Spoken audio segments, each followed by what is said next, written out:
umaga po sa inyo lahat guys. Nakakalungkot po ito, no? May nagpasa sa atin po ngayon. Nag-alala po at nagpanik po talaga siya kasi kilalang tao po si Batang Healer. Kasi mayroon po daw sinabi si Batang Healer po na napanood nila na mayroon po talagang lindol na paparating na mas malakas tulad po daw ng kulog. Grabe kaibigan, kaya nandito po si kaibigan natin Linyo guys, kaya nag-request tayo kasi para matugunan po natin sa lahat po na makapanood sa amin, no, kung ano man po ang may paabot ng ating kaibigan ngayon. Ganito lang po ating gawin, laging maging matatag at huwag magpanik kaibigan. Oo, manalangin tayo. Oo nga kaibigan, grabe sobrang takot po talaga nila na ipaabot sa atin. Gusto po daw nilang malinawan. Yung sinabi po daw ng napanood po ninyo dyan, alam po niyo, lalo na ngayon ay mayroon mga aftershock na naku po. Ito po yung dapat ninyong gawin, mag-ingat lagi at manalangin. Kaibigan, salamat po. Mag-ingat po tayo ngayong Disyembre, no? Kasi medyo malayo-layo pa tayo sa New Year, ha?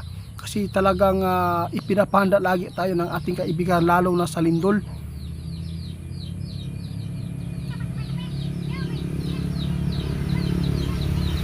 Lalo na nakita ng kaibigan ay ang fault line ay walang pagbabago.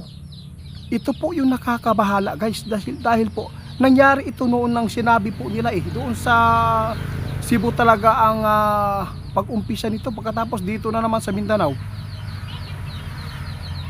Oo, tama si kaibigan, walang magagawa po ang tao guys kapag natatakot. Ang gawin po natin, maging alerto tayo. Huwag tayong pumupunta sa mga lugar na pwede tayong mapapahamak tulad po ng mga gusali, lalo na sa malapit sa dagat. Kasi talagang magkakaroon talaga ng mas malakas pang lindol po guys. Susta ko po kaibigan. Lalo na ngayon, masama ang panahon natin. Kasi hindi talaga nagbabago po yung fault line guys, sobrang taas pa rin. Pag bumagsak daw ito, kaya magtatala talaga ito ng mas malakas na lindol.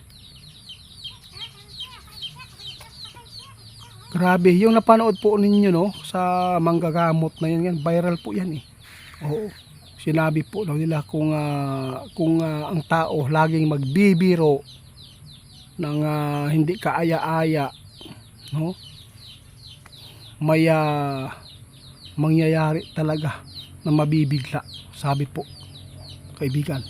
Ibig sabihin nito, nakita din po niya, nadidetect din po niya na mayroon talagang nakatulad sa kulog na lindol na sobrang lakas na may tunog. Ito yung pagkakaintindi ko Kaya natatakot po talaga sila kaibigan. Kaya yun po gusto kong maipaabot sa inyo, kaya nagpapasalamat ako dahil tumugon ka at nandito ka.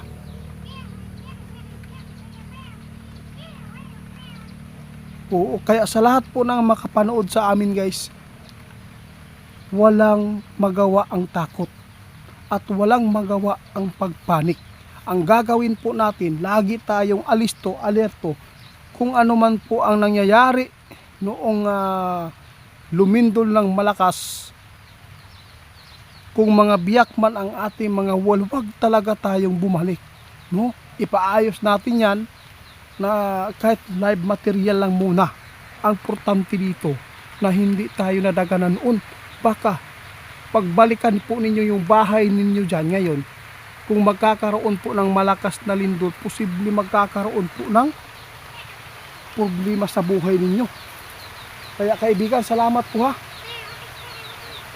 Guys, si kaibigan ngayon guys, nagbabala sa lahat ng mga tao na dapat iwasan po ang mga material ngayon na bagay na mahilig lang sa mga adventure, party. Oo, kasi po doon po talaga napapahamak ang mga tao. Hindi talaga maganda talaga ang mga tao ngayon na ginagawa nila, puro talaga material. Kaya mabibigla na lang kayo kapag mayroon pong kalamidad na dumating, tapos doon kayo tumatawag ng aktuwal sa Panginoon na hindi naman kayo, no, nakaalala po. Pasensya na po guys kung ito po ang napaabot namin, ha. Kaibigan, magsilong tayo kaibigan. Oo. Dito tayo sa ano. Dito tayo guys. Ito si kaibigan natin. Nandito pa rin siya. Sa lahat ng makapanood sa amin, ha, tandaan po ninyo mga hula ng ating kaibigan, dahil po ay nakakatakot po itong ipinapaabot po sa atin, dahil po mismo ang Batang Healer po ay nagpaabot din sa mangyayari po dito sa Pilipinas. Kaibigan, salamat po, ha. Oo nga, lalo na yung panahon natin ay sobrang sama din. Kaya magpasalamat po ako sa inyo. Lagi po natutugunan po ang aming hiling sa inyo na maipaabot sa mga tao na nagpanik ngayon. Kaya hindi lang po ako magtatagal din po dito kaibigan, ha.